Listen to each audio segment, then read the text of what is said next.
الحمدللہ رب العالمین والعاقبۃ للمتقین والصلاة والسلام علی سید الانبیاء والمرسلین اما بعد اعوذ باللہ من الشیطان الرجیم بسم اللہ الرحمن الرحیم یا ایہا الذین آمنوا اتقوا اللہ وذروا ما بقی من الربا ان کنتم مؤمنین فإن لم تفعلوا فاذنوا بحرب من اللہ ورسولہ صدق اللہ العظیم وصدق رسولہ النبی الکریم اللہم صلی علی سیدنا و مولانا محمد معدن الجود والکرم وآلہ وصحبہ وبارک وسلم الصلاۃ والسلام علیک یا سیدی یا رسول اللہ وعلی آلک واصحابک یا سیدی یا حبیب اللہ۔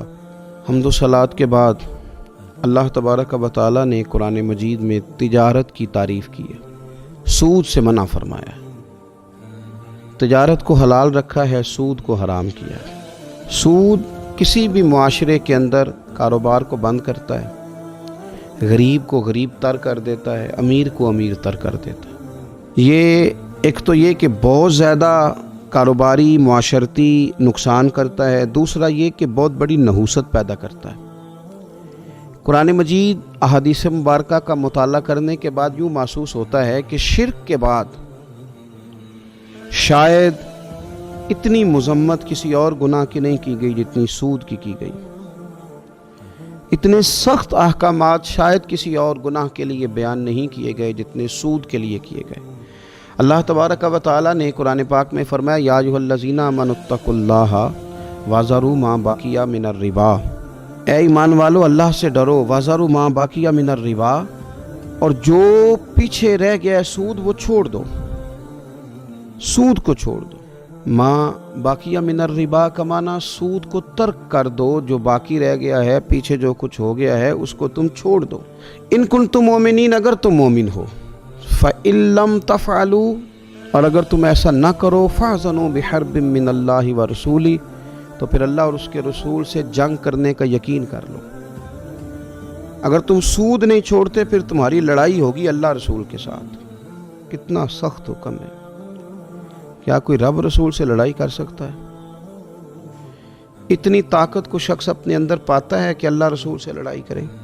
اتنا سخت حکم بیان کیا گیا سود کو لے کر، اور میرے نبی پاک صلی اللہ تعالیٰ علیہ وسلم نے جب سود کی بات ارشاد فرمائی تو نبی پاک صلی اللہ تعالیٰ علیہ وسلم ارشاد فرمانے لگے سود میں 73 قسم کا وبال ہے، 73 قسم کا گناہ ہے سود کے اندر، اور سب سے کم درجے کا گناہ ماں کے ساتھ زنا کرنا ہے۔ اتنا زیادہ حضور صلی اللہ علیہ وسلم نے اسے ناپسند کیا، اتنا تعفن والا کام قرار دیا۔ سود ہے کیا؟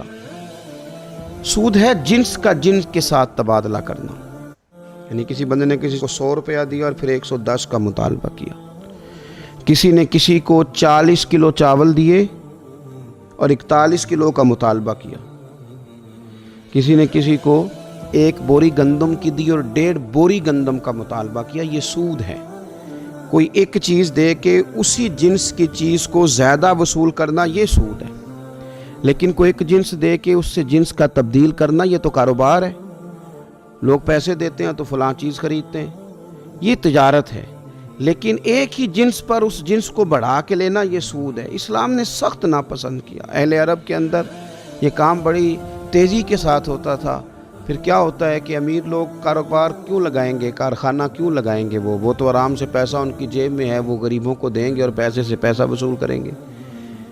سود کی وجہ سے کاروبار ختم ہو جائیں گے اگر سود کو عام کر دیا جائے گا۔ اس سے امیر آدمی پھر امیر تر ہوگا، غریب غریب تر ہو جائے گا۔ جب سود ختم کیا جائے گا، کاروبار کو اہمیت دی جائے گی، تو پھر یہ ہوگا کہ کارخانہ لگے گا، تجارت بنے گی، لوگوں کو روزگار ملے گا، اور نئی سے نئی چیزیں سوسائٹی میں تیار ہوں گی، کارخانے لگائے جائیں گے، بڑی اعلیٰ قسم کی چیزیں لوگ اس کو تیار کر کے مارکیٹ کے اندر لے جائیں گے، ایک شہر دوسرے شہر کو، ایک ملک دوسرے ملک کو وہ چیزیں فروخت کرے گا، تجارت بڑھے گی، فروغ ہوگا، معیشت کے اندر بہت اچھے اثرات مرتب ہوں گے۔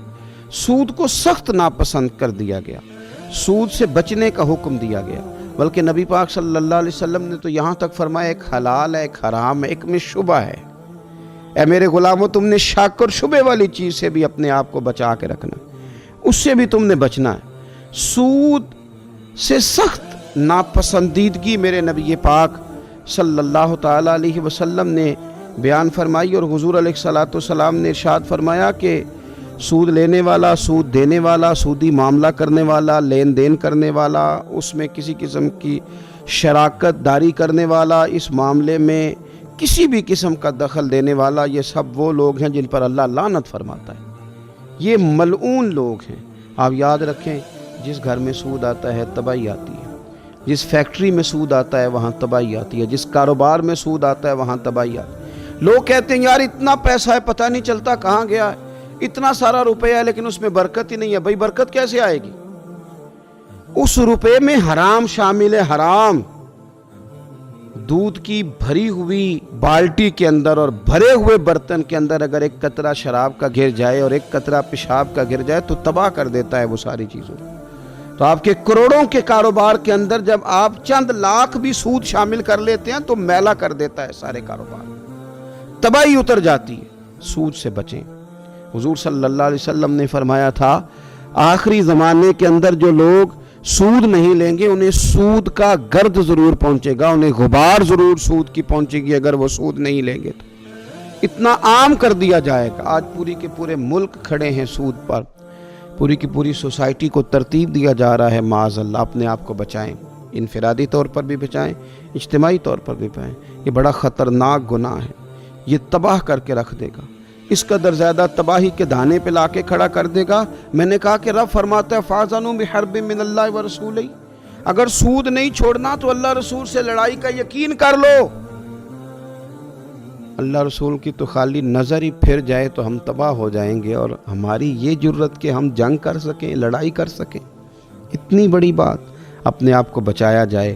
سود کا معاملہ یہ ہے کہ ذرا اگر آپ نے کسی کو کچھ دیا تو اس پر آپ کوئی نفع وصول نہیں کریں گے، بلکہ ہمارے بزرگوں کا طریقہ تو یہ تھا کہ حضرت سیدنا عمر فاروق رضی اللہ تعالیٰ عنہ نے حضرت ابی بن کعب رضی اللہ تعالیٰ عنہ کو 10,000 درہم بطور قرض دیے ہوئے تھے۔